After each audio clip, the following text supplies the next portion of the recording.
Bapak Ibu sekalian, saya akan mendasari dan berbagi kebenaran firman Tuhan ini dari dua bagian Alkitab, yaitu dari Mazmur 23 ayat yang keempat, kemudian 2 Timotius 1 ayat 5 sampai dengan yang ke-7.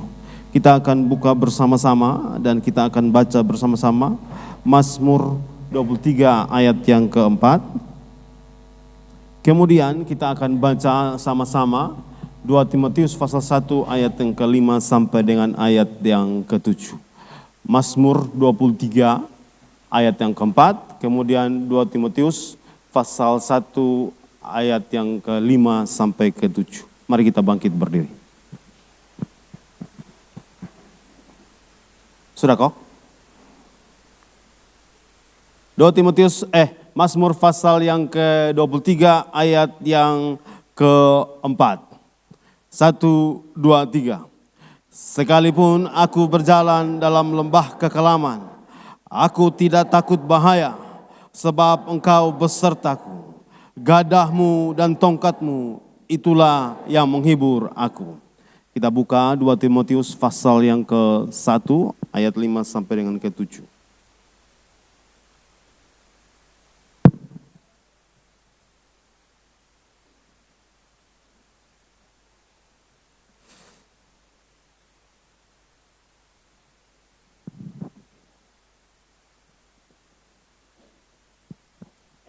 Sudah? Baik, kita baca sama-sama 1, 2, 3. Sebab aku teringat akan imanmu yang tulus ikhlas, yaitu iman yang pertama-tama hidup dalam nenekmu Lois dan di dalam ibumu Eunike, dan yang aku yakin hidup juga di dalam dirimu. Karena itu kuperingatkan engkau untuk mengobarkan karunia Allah yang ada padamu oleh penumpangan tangan atas. Sebab Allah memberikan kepada kita bukan roh ketakutan, melainkan roh yang membangkitkan kekuatan, kasih dan ketertiban. Silakan duduk, terima kasih. Ya, hari ini saya mau berbagi kebenaran firman Tuhan, dan dasar dari kebenaran firman Tuhan ini saya memberi judul Overcoming Fear atau mengalahkan ketakutan. Ya, Bapak Ibu sekalian, kita tahu tahun ini kita sementara berada dengan sajak Kristus Gembala, dan kita sementara belajar bersama-sama yang berhubungan tentang kehidupan mengikuti Tuhan kita, Tuhan Yesus Kristus, berdasarkan teladan yang Tuhan berikan kepada kita. Di Mazmur pasal 23 yang sering kita deklarasikan sepanjang kita ada di tahun 2026 ini, ada ayat yang keempat ini bicara tentang lembah kelam. Bicara tentang ketakutan. Bicara tentang situasi di mana tanda-tanda kehidupan tidak kelihatan. Situasi di mana kegelapan meliputi. Situasi tentang di mana jalan dalam lorong yang tak jelas dan membuat kita ketakutan. Dan pagi ini ketika saya mau berbagi kebenaran mengalahkan ketakutan, saya mau mengajak Bapak Ibu sekalian untuk masuk di bagian yang pertama. Bahwa lembah kelam ini bukan sesuatu yang tidak pasti. Dia pasti ada. Sebagai orang yang percaya kepada Kristus, sebagai orang yang berjalan searah dengan jejak Kristus dan searah dengan Sang Gembala, ketika Gembala kita Yesus Kristus Tuhan mengarahkan kita untuk berjalan menuju serupa dengan Yesus Kristus, masteri menjadi serupa dengan Yesus, maka di dalam kehidupan kita akan ada di mana masa yang disebut lembah kelam, dan lembah kelam ini disebut dengan kepastian, pasti ada, pasti, sangat pasti.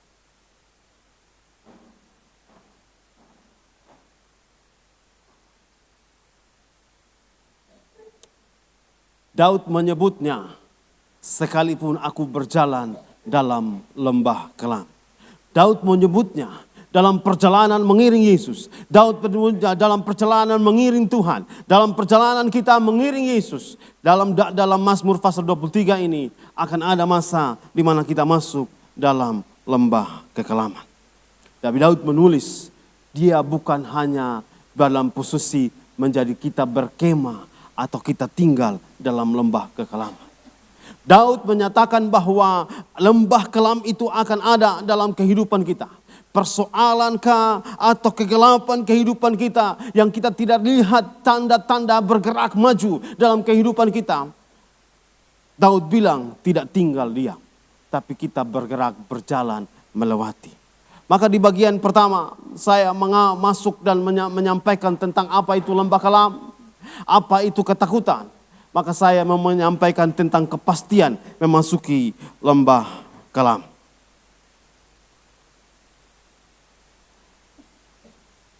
Dan lembah kelam itu tidak terhindarkan. Lembah kelam itu pasti ada. Bapak Ibu kekasih Tuhan Yesus, saya menulis di layar dan saya menyampaikan bahwa lembah kelam itu sementara. Ketakutan yang bisa terjadi dalam kehidupan kita, dalam masa kita mengiring Tuhan Yesus, Alkitab menyebutnya dia sementara karena prosesnya kita harus melewati jalan itu. Tuhan tidak bilang kita akan bangun tenda atau Tuhan tidak bilang kita akan tinggal tetap dalam masa-masa kesukaran atau masa-masa lembah kelam. Tapi Tuhan bilang kita akan melewati jalan itu. Kadang-kadang orang sebagai orang percaya, ketika dia masuk dalam lembah kelam, dia berupaya, ketika dia berjalan, kelihatannya jalan imannya, jalan pengikutan dia kepada Tuhan sementara ada dalam lembah kelam, dia berupaya untuk mencari jalan pintas, dia berupaya juga untuk menggunakan segala cara, bahkan kalau dia orang percaya, dia berupaya untuk menengking lembah kelam dalam kehidupan dia. Dia berusaha untuk berusaha supaya bisa mengalahkan lembah kelam. Tapi Tuhan bilang, itu pasti terjadi. Hari itu biasanya dalam lembah kelam selalu ada ketakutan. Ketakutan adalah emosi yang manusiawi, yang lumrah, yang memang harus diperoleh oleh manusia. Karena ketakutan itu adalah situasi di mana kita tidak bisa mengontrol apa yang terjadi di kehidupan kita. Ada orang yang takut gagal. Ada orang yang takut bahwa masa depannya tidak terjadi apa-apa. Ada orang yang takut bahwa dia akan kehilangan orang yang dicintai. Ada orang yang takut atas penilaian-penilaian orang lain sehingga kehidupannya dia berdasarkan penilaian orang lain. Ketakutan sering terjadi dalam kehidupan kita dan membuat jalan kita menuju ke rencana Tuhan untuk menjadi serupa dengan Tuhan Yesus akan membuat kita menjadi tidak bergerak. Mengapa kita takut? Dalam masa Paskah, murid-murid dalam keadaan ketakutan. Pada saat setelah Yesus disalibkan, setelah Yesus dikuburkan, murid-murid bersembunyi. Murid-murid bersembunyi selama 1 hari, 2 hari. Mereka bersembunyi. Mereka dalam keadaan ketakutan karena harapan-harapan mereka sudah hilang. Tapi pada saat hari ketiga, setelah Yesus bangkit, Yesus mulai memulihkan harapan-harapan mereka. Ketakutan bisa muncul karena kita merasa kita tidak bisa mengontrol sesuatu di depan kita. Ketakutan bisa terjadi bagi orang percaya. Ketika orang percaya berupaya untuk memikul tanggung jawab, untuk memikul beban sendiri, untuk melakukan segala sesuatu dengan kekuatan sendiri, untuk bisa mengalahkan segala sesuatu dengan kemampuan sendiri. Ketakutan itu bisa terjadi karena dalam posisi itu. Ketakutan terjadi pertama kali ketika manusia jatuh dalam dosa. Sebelumnya ketika Adam dan Hawa ada dalam Taman Eden. Sebelumnya ketika mereka menikmati kekekalan dan menikmati seluruh kebaikan-kebaikan Tuhan di dalam Taman Eden. Tapi ketika mereka jatuh dalam dosa, mereka mulai takut. Ketika mereka mulai kalah dalam pertandingan iman mereka, mereka mulai takut. Bahkan langkah kaki Tuhan pun menakuti, membuat mereka takut. Bapak Ibu sekalian, lembah kelam dan ketakutan yang terjadi dalam perjalanan pengiringan kita kepada Tuhan Yesus akan bisa mengikat dan mengganggu perjalanan iman kita. Jika kita dalam ketakutan berupaya untuk menanggung sendiri. Jika kita dalam ketakutan berupaya untuk membuat beban-beban yang terjadi dalam kehidupan kita ini kita pegang sendiri dan kita melupakan Tuhan kita. Hal sama hal dengan ini, dosa. Mungkin lembah kelam yang terjadi di kehidupan kita yang berhubungan dengan kesalahan-kesalahan kita. Bahkan sampai ketika panggilan beribadah atau teriakan beribadah atau juga SMS beribadah ataupun juga WA beribadah masuk dalam bagian-bagian hubungan dalam HP kita. Kita merasa bahwa kita tidak layak untuk ada di dalam pertemuan ibadah. Mengapa kita takut? Alkitab menyebutnya, ketakutan itu bisa terjadi jika kita memelihara kesalahan-kesalahan di hadapan Tuhan. Maka Bapak Ibu kasih Tuhan Yesus, saya mengutip apa yang dituliskan oleh Rasul Paulus kepada Timotius di dalam 2 Timotius. Di bagian yang kedua, saya berbagi dua hal yang berhubungan tentang ini. Yang pertama, mengenal Timotius. Karena berita firman Tuhan yang saya bagikan dengan mengalahkan ketakutan ini, tidak saya bagikan kepada orang percaya yang baru pertama berjumpa dengan Yesus. Tapi saya berbagi kepada semua saudara-saudara yang ada pagi ini, yang telah mengakui Yesus adalah Tuhan dan mendevosikan hidupnya kepada Tuhan. Maka saya membawa kita dan mengantar kita kepada Timotius. Alkitab menulis dan bercerita tentang Timotius adalah murid dari Rasul Paulus. Setelah perjumpaan dengan Timotius dalam kitab Kisah Para Rasul pasal 16, Paulus lalu menemukan bahwa dia bisa dilayak untuk dijadikan sebagai teman pelayanan. Maka Paulus membawa Timotius untuk melayani bersama-sama dengan dia. Dan saya menulis dia murid dari Tuhan yang dipercayakan dalam pembinaan pemimpin yang bernama Paulus. Setelah dalam perjalanan, Rasul Paulus tidak lagi menyebut dia sebagai murid, tapi Rasul Paulus menyebutnya sebagai anak rohani. Kemudian setelah itu Rasul Paulus menulis di dalam beberapa tulisan Rasul Paulus dalam 2 Korintus, dalam Filipi, dalam Kolose, Rasul Paulus selalu menyebut nama Timotius di dalam. Dia rekan pelayanan dari hamba Tuhan yang bernama Paulus. Ketika pertama hanya murid. Ketika yang kedua Rasul Paulus tulis dia bagian dari anak rohani dalam pelayanan Rasul Paulus. Selanjutnya dia bagian dari rekan pelayanan yang Rasul Paulus lakukan sepanjang pelayanan kepada Yesus Kristus Tuhan. Tetapi yang kita baca dalam 2 Timotius pasal 1 ini, kita menemukan bahwa seorang yang melayani Tuhan, seorang yang menjadi murid Tuhan, seorang yang menjadi anak rohani dari seorang pemimpin, seorang yang melakukan pekerjaan pelayanan, dia ada di dalam masa ketakutan dalam hidupnya. Dia ada dalam masa dia tidak merasa bahwa dia tidak berkembang sebagai orang percaya. Dia ada dalam merasa tidak percaya diri karena situasi dalam kehidupan dia. Karena itu Rasul Paulus ketika bicara tentang Timotius, Rasul Paulus mengutip bagian yang berhubungan tentang jangan orang menganggap engkau rendah karena engkau seorang yang muda. Karena sangat besar kemungkinan seorang yang bernama Timotius yang menjadi murid Tuhan, seorang yang bernama Timotius yang melayani Tuhan, seorang yang bernama Timotius yang tinggal tetap dalam hidup dan takut akan Tuhan, ada masa di mana dia sangat takut dan tidak bergerak mencapai tujuan Tuhan dalam kehidupan dia. Maka saya masuk di dalam posisi. Kalau kata yang ditulis dalam tulisan Rasul Paulus ini bicara tentang kurang percaya diri. Tapi dalam kata yang ditulis lagi dan menjelaskan kepada kita bahwa ini berhubungan tentang bagaimana ketakutan karena tidak melayani dengan benar di hadapan Tuhan membuat dia tidak bergerak untuk maju sesuai dengan rencana Tuhan. Karena itu Bapak Ibu sekalian, di bagian kedua dalam bagian ini saya sampaikan tentang ini.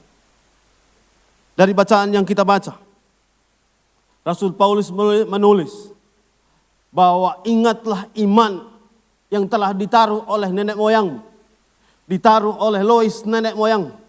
Kemudian Rasul Paulus kutip lagi, yang ditaruh dan diteruskan oleh Eunike mamamu. Dan kemudian dalam kehidupan. Rasul Paulus menulis bagian ini dan dia omong tentang tulus ikhlas. Kata yang dipakai tulus ikhlas ini kalau dalam terjemahan bahasa Inggris, dia bicara tentang iman yang tulus tanpa topeng. Mewarisi iman yang tulus. Iman yang tidak hanya kelihatan dalam pertemuan-pertemuan ibadah. Iman yang tidak kelihatan di dalam hal-hal yang berhubungan dengan tampilan-tampilan rohani. Tapi iman yang kelihatan di dalam diri. Iman dalam tulus ikhlas yang ditulis dalam Alkitab. Dalam bahasa Inggris menyebutnya iman yang tanpa topeng. Tulus. Maka kalau Rasul Paulus bilang kepada Timotius bahwa iman yang ada padamu adalah iman yang diwariskan dari keluargamu. Iman yang diwariskan dari nenek moyangmu, dari nenek, dari mama adalah iman yang berhubungan dengan ketulusan. Iman yang berhubungan tanpa topeng. Iman yang berhubungan tanpa dipoles dengan tampilan-tampilan yang menarik. Tanpa dipoles oleh tampilan-tampilan yang kelihatan sangat agamawi. Tapi iman yang berhubungan dengan ketulusan di dalam Tuhan. Bapak Ibu kasih Tuhan Yesus. Di bagian inilah yang saya mau masuk dan menyampaikan tentang iman kita. Dan saya mau masuk tentang Yesus yang tulus mengasihi kita. Siapa kita? Alkitab menyebutnya debutan. Siapa kita? Kita semua tidak ada arti. Sampai Yesus dengan tulus, Allah dengan tulus mengasihi kita. Allah dengan tulus menyerahkan anaknya yang tunggal. Allah dengan tulus dan ikhlas memberikan dirinya dipakukan di kayu salib. Supaya kita yang bersalah dan kita yang berdosa ini mengalami pengampunan. Bukan hanya mengalami pengampunan, tapi kita diubahkan dari rasa takut yang berhubungan dengan dosa, dari rasa takut yang berhubungan dengan keminderan diri, dari rasa takut yang berhubungan dengan ketidakmampuan, diubahkan Tuhan untuk menjadi lebih baik lagi karena Allah mengasihi kita. Bapak Ibu kasih Tuhan Yesus. Maka di bagian yang saya tulis tentang pewaris iman, maka saya mau mengingatkan tentang warisan iman. Bapak Ibu yang percaya kepada Tuhan hari ini. Karena pernah ada satu orang, Bapak atau Mama, berjumpa dengan Tuhan. Bapak Ibu yang sementara ini mewarisi iman di dalam nama Tuhan Yesus.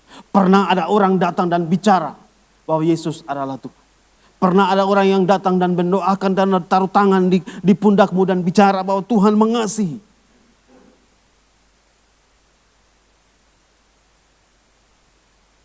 Kita sama seperti Timotius. Ada masa di mana kita menjauh. Ada masa juga kita tidak mau bergerak. Kita seperti ada dalam lembah kelam dalam Mazmur 23 ini. Dan kita tidak mau bergerak menjadi orang percaya yang telah mewarisi iman dan melaksanakannya terus untuk kemuliaan dan kebesaran nama Tuhan. Ternyata iman itu bukan hanya soal pribadi, milik utama kita, dan kita tidak mewariskan kepada orang di sekitar kita. Iman ternyata perlu diestafet. Karena itu saya menulis tentang pewaris iman. Setelah Timotius menerima sebagai warisan iman, setelah dia ambil bagian untuk dididik dan dilatih menjadi seorang pelayan Tuhan, dia ambil keputusan dan dibawa untuk membawa ada dalam komunitas di jemaat Efesus. Maka saya menyampaikan tentang bagian ini, pewaris iman. Apakah warisan iman kita hari ini yang kita telah terima dalam perjumpaan kita dengan Tuhan Yesus, yang kita telah terima dari warisan yang orang tua kasih kepada kita, Masihkah kita kobarkan dalam hidup kita? Atau sementara ini dia sampai kepada kobaran yang disebut dengan arang saja. Arang hitam yang tinggal satu titik api. Bapak Ibu kasih Tuhan Yesus, iman ini bukan hanya perjumpaan, tapi iman itu harus diwariskan. Saya menyebut tentang tulus ikhlas.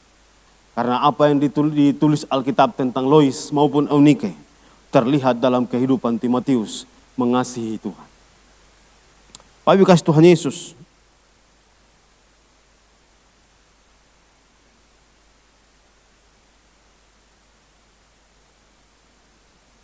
Di slide ini saya bicara tentang lembah kelam dan bicara tentang masa ketakutan. Bapak Ibu kasih Tuhan Yesus, punya Yesus di hidup. Tapi bukan berarti kekurangan tidak terjadi di kehidupan kita.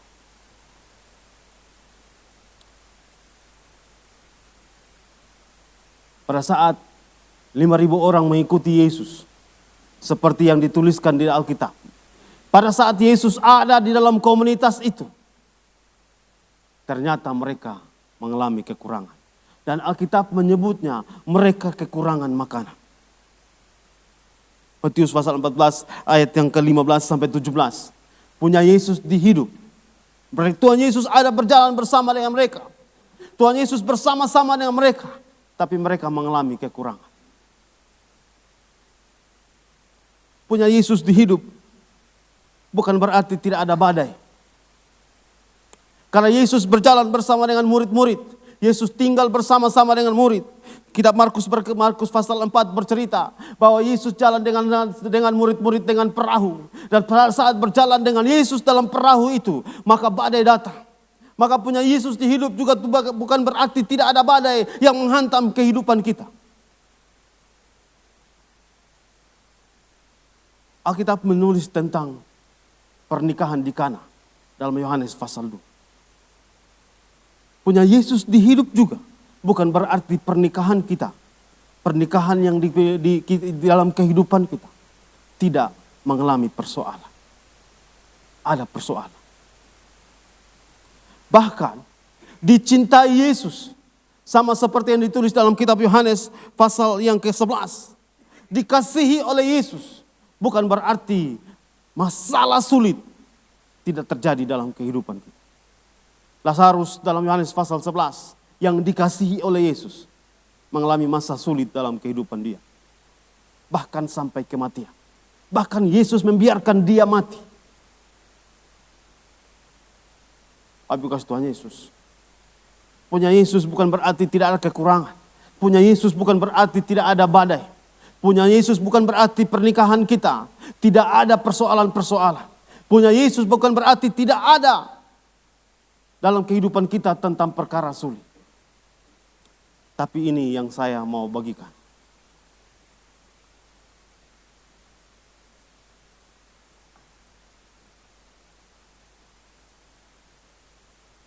Punya Yesus berarti tentang kita tidak menghadapi sendiri.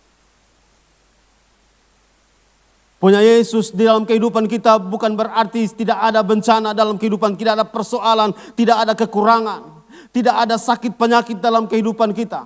Punya Yesus bukan berarti tidak ada masalah yang sulit yang hari ini kita berdoa, kita berteriak tidak bisa terselesaikan. Punya Yesus berarti hidupmu, kekuranganmu, persoalan pernikahanmu, persoalan-persoalan yang berhubungan dengan kehidupanmu yang kelihatan terlalu sulit dan tidak bisa diatasi, tidak akan engkau hadapi dengan sendirian. Engkau akan berjalan dengan Tuhanmu, engkau akan berjalan dengan Yesusmu. Bahkan Alkitab menulis dia akan menggandeng tanganmu dengan tangan kanan yang membawa kemenangan, dan engkau akan menuju kepada kemenangan terus menerus karena penyertaan bersama dengan Yesus. Ini yang kita sebut saja Kristus Gembala. Saya tahu banyak kekurangan di dalam keluarga masing-masing di jemaat. Saya juga tahu dalam doa-doa. Saya juga tahu bahwa ada persoalan dalam pernikahan. Saya juga tahu Bapak Ibu kasih Tuhan Yesus. Dalam doa-doa, termasuk doa 1 jam, saya berteriak kepada Tuhan untuk Tuhan bisa menolong jemaat Tuhan. Maka pagi ini, lembah kelam tidak berarti engkau berjalan sendiri. Lembah kelam berarti tangan Tuhan ada bersama-sama dengan engkau. Lembah kelam berarti Tuhan adalah Tuhan yang menyertai kehidupan. Bapak kasih Tuhan Yesus. Maka saya masuk di dalam bagian terakhir dari slide yang saya mau bagikan kepada kita.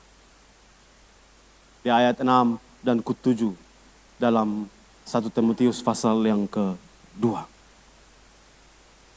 Rasul Paulus lalu bilang dengan Timotius, kobarkanlah itu.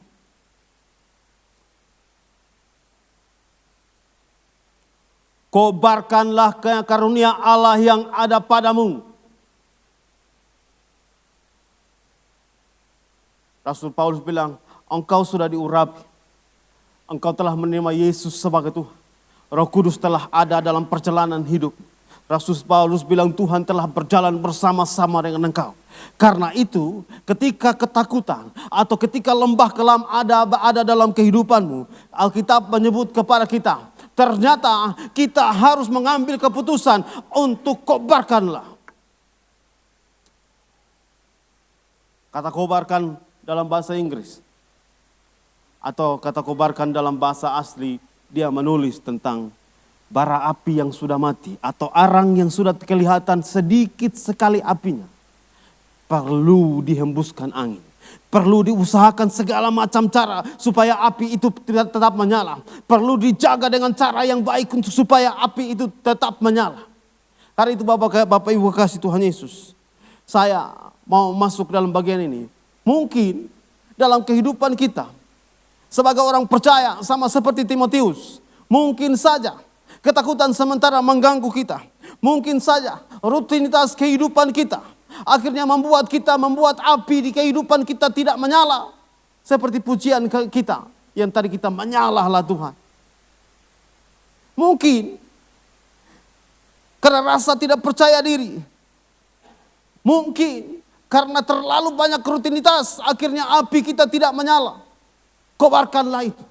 Kipaslah terus. Jaga api menyala, jaga api menyala. Bukan hanya dia tumbuh dari satu arang saja, tapi biar arang-arang imanmu sementara itu kumpul bersama. Kemudian dia berupaya untuk kobarkan bersama. Karena itu Rasul Paulus bilang, kobarkanlah. Ternyata Bapak Ibu kasih Tuhan Yesus, dalam perjalanan iman kita, dalam perjalanan kita searah dengan jejak Kristus, kita juga harus ambil bagian. Setelah kita mempunyai iman, setelah kita tahu bahwa Tuhan berjalan bersama dengan kita, kita tahu bahwa penyertaan Tuhan itu ada dalam kita, kita juga harus mengambil tindakan. Tindakan kita adalah kita yang membuat api kita tetap menyala. Maka pertanyaannya, masih jaga api tetap menyala? Masih jaga supaya apimu tetap menyala? Atau sementara membiarkan dia? Sementara perlahan-lahan yang telah menyala dengan bagus tiba-tiba turun. Dia turun. Dan mungkin tinggal satu titik api dalam kehidupan. Bapak kasih Tuhan Yesus. Rasul Paulus menulis bilang begini. Kobarkanlah itu apa yang ada padamu. Selanjutnya Bapak Ibu kasih Tuhan Yesus, di dalam ayat yang ke-7 bicara tentang tentang 3 pilar yang membuat kehidupan bisa kita kalahkan. Yang pertama, kekuatan. Kata yang dipakai dunamis, kata ini bisa biasanya dipakai yang berhubungan dengan dinamit atau alat peledak. Gunakanlah kuasa Tuhan supaya dia meledakkan bagian-bagian api yang sementara mati di tungku kehidupan. Gunakanlah kuasa Roh Kudus biar kekuatan kuasa Roh Kudus itu meledak-ledak. Buat ledakan-ledakan. Buat ledakan-ledakan Tuhan. Buat ledakan-ledakan supaya hidup saya tetap berkobar di hadapan Tuhan. Supaya saya tetap mengasihi dan searah dengan jejak Tuhan. Yang berikut adalah kasih. Atau kata yang dipakai kata agape. Dan kata agape ini saya ulang yang berhubungan tentang tulus. Hanya bisa mengalahkan ketakutan dengan kuasa Tuhan yang ada pada kita. Hanya bisa mengalahkan ketakutan dalam kehidupan kita, yaitu dengan mengasihi tulus. Mengasihi Tuhan dengan tulus. Mengasihi sesama dengan tulus. Mengasihi sesama di dalam rayon kita dengan tulus.